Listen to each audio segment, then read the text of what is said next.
Hey folks, thanks for hanging out. This video I'm going to be covering brakes.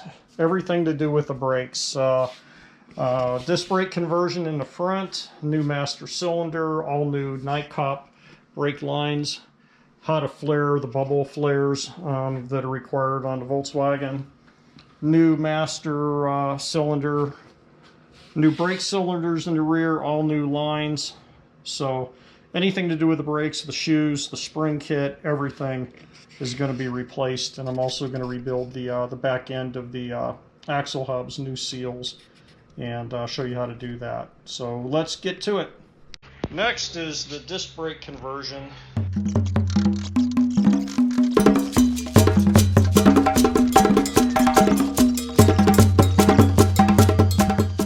Check this out. These are unique rotors. From the back, they look just like a normal rotor.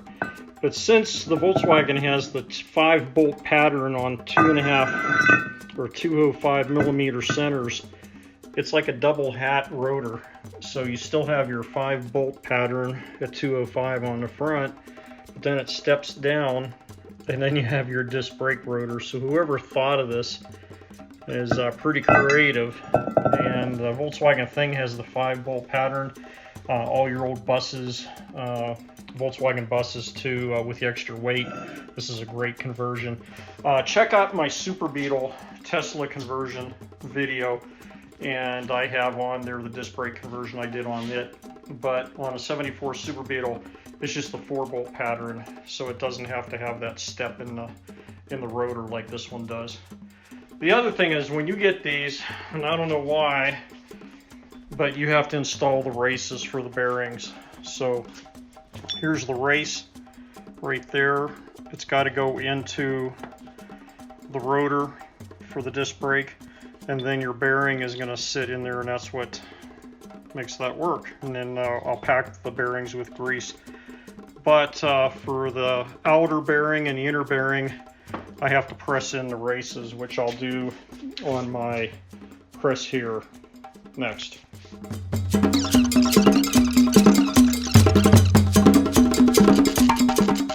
Both rotors, races are pressed in on both sides, the inner and the rear, the outer. Next thing you want to do is you got to get all the grease and oil off of these. And there's a number of different products out there, Brake Clean, CRC. I know O'Reilly has their own brand, Napa, and so on. But you want to get all the oil off of these, because I'm going to paint the front of this black. But the main thing is the rotor, and that's true for any car that you're doing when you're changing the brake rotors out. You're going to get them from your supplier. They're all going to be oil and greasy. You don't want to put your brake pads on and run the car unless you clean off the rotor surfaces. Is critical, or else it'll gunk up the brake pads and decrease your braking ability. A lot of progress on the Volkswagen thing today. Didn't film some of the stuff, but let's take a look at what I've got. So inside, everything's all painted. New stabilizer shock for the steering, new bushings, all new brake lines. You see where the fitting's coming up. I'll do the next part of the video on how to make the brake lines and do the bubble flare fittings that the old Volkswagens required, not an inverted flare, but a bubble flare. You can see down in here all the disc brake assembly. And one thing to note too, you have to have a 15-inch rim. So if you guys are doing these conversions and have a 14-inch rim, it's not going to work, not enough clearance.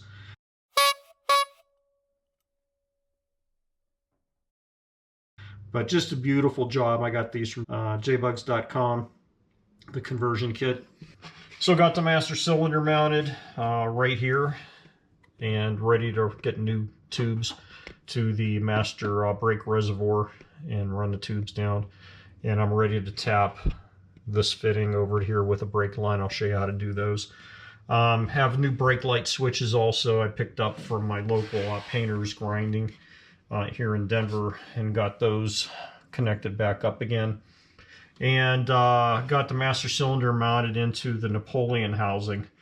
So they call it a Napoleon housing because if you look at the front of all the Volkswagens, it's shaped like this curve, like Napoleon's hat. For some reason, they call it that. So also, I found my speedometer cable was broken, so I have a new one on order from Amazon, like 15 bucks, and that should be here today. Here's my gas fitting. I'll clean this up. And then after I get the brake lines in the front, I put the gas tank back in. And also underneath, everything's painted. You see the bottom. After I core sealed it, sealed the rust converter on it. Also all painted black with oil-based Rust-Oleum, heavy duty, so that should last for quite a long time.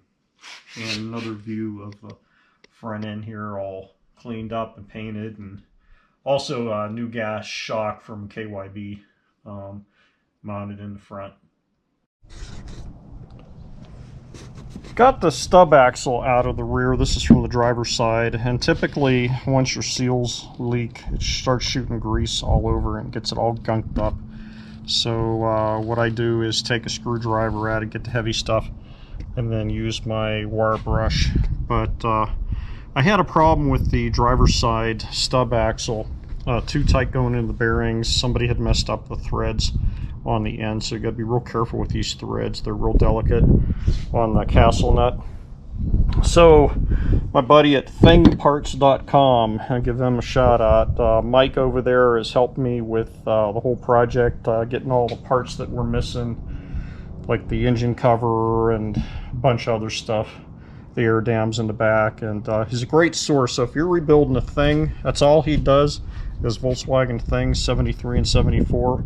He's back in New York, but give Mike a call if you need anything. Again, I'll put a link in the description for thingparts.com.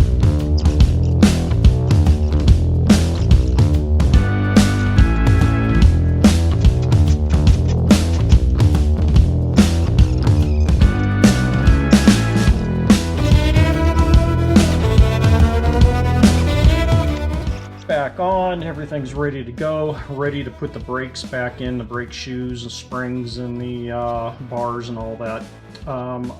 One thing to point out on all the Volkswagens, and I've seen so many people miss this little trick here, and that's to have your slots lined up for your brake shoes to go in properly. Have them lined up, ready to go. When you put the springs on, they'll go right in. But the bottom one, that's what I want to point out. See if I can focus in on that.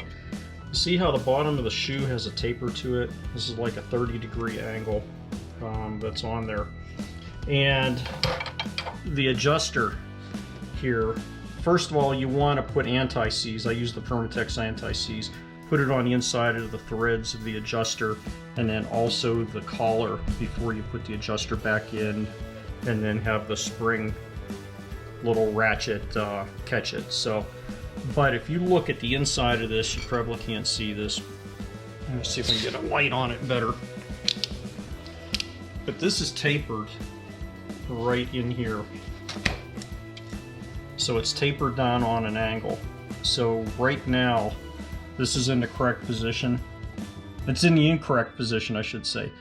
And now that would be the correct position, because you want this angle to go flat onto that surface.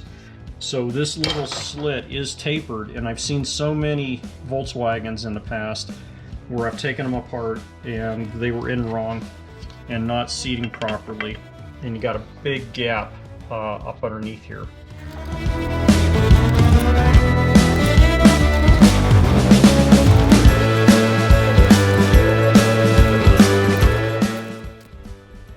It's time for brake lines. So I'm going to use my Neiko, N-I-C-O-P-P. I'll put a link in the description. It's nickel copper brake line. This is 3/16 inch. And I need a bulb flare, which is my bulb flare kit, which I'll also put in the description. It's like 25 bucks on Amazon. So here in the shop this morning, let's do a brake line 101 class on how to flare a bubble flare. So the old Volkswagens require a bubble flare. You may have heard of regular flares and inverted flare. Inverted flares I use on my hot rod builds, typically on a 3/16 inch line.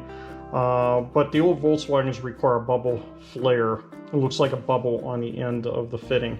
So these are the proper fittings to use. I'll put the link in the Amazon description for Amazon to get some of these. This is a 10x1, but it has to have this shoulder on here with no threads, so it gets into the fitting. Two other type fittings here.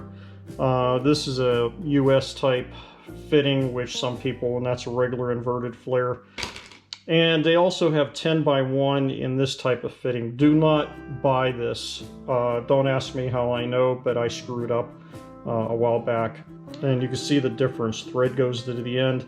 This one has that shoulder on it, which you must have. So first thing you're going to do is, even with the 10x1 fitting, you could use a standard 3/16 inch. So first thing you do is go around, chamfer the end a little bit with a file, and just go around the edge. And that way, when it goes up into the mandrel, it's going to have a nice, easy surface to flow on. So just go around there about a 45-degree angle all the way around. And then you're going to get your little clamp device here out of the box. And the one end's going to spin loose. And your double inverted flares, all your other flare tools kind of work the same way. You're going to put your brake line in there. This is the 4.75 fitting for a 3/16 inch line. And squeeze it out there, tighten it up just a little bit. I'm still going to have to adjust it. And in this kit, they give you a little wrench here that has a notch on it. And that notch is actually a gauge. So what you're going to do is put that right up against her, and I just happened to hit it the first time there. So you see the gauge right there. Yeah, maybe a little bit more. That's pretty good right there. Check it again, and I'm flush with it. And then tighten down both sides really good. And the little clamp device, they make the rod so it comes out, and then you could tighten it up. Instead of reaching for a pair of pliers, just use your bar on there and get that really tightened down so it doesn't slip. And what you want to do is put the flare nut on the side here first, which I did not do. Let's do it again. I don't know how many times I forget to do that. I could have slid it all the way on the other end of this line, but anyway, here we go. Okay, then you're going to fit the flare tool over the end, like this. Spin it out so you can see the little stem on the mandrel there. Put that down in the middle of the fitting, twist it so it clamps on the side, and we are almost done. Get on this, crank it. You could put one end of this in a vise. It helps you grunt a little bit when you do it.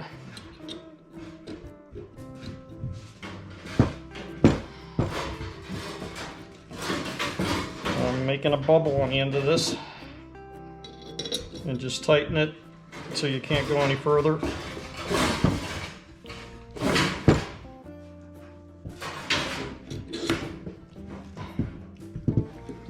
That's about it. Unscrew the mandrel. Take that back off again. Undo the clamp. There you go. We got a nice bubble flare on the very tip, ready to go.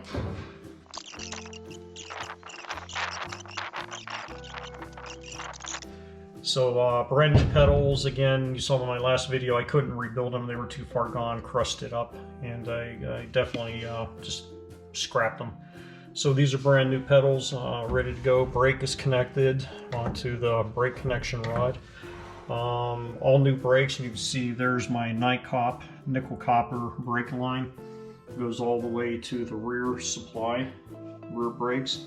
So nice and shiny, that will never corrode. If you saw my previous videos, you'll see where I pulled the old one up and it just disintegrated into pieces. So here's the new brake reservoir for the master cylinder with remote tubes running down to the master cylinder. And in the past video, you could see the other one was just totally disintegrated. So this is brand new. Here's a shot of the boneyard, all the rusty, crusty parts that will be going off to recycle. Hey guys, man, it's been 100 degrees for 4 days in a row. And overnight it dropped down to 28 and we had snow. So it's September 8th right now, and been snowing all day. Just wrapped it up. This is out back of the shop. Just wrapped it up for the night. And thought I'd show you that. But anyway, welcome to Colorado. Thanks for watching. Please subscribe. Please hit the bell for any updates. I try to post a new video every week. And please refer my link to your friends that might be doing some of this project. Check out all my playlists on solar, e-bikes, RV stuff. So trying to give everybody a variety of different information. So anyway, thanks for watching.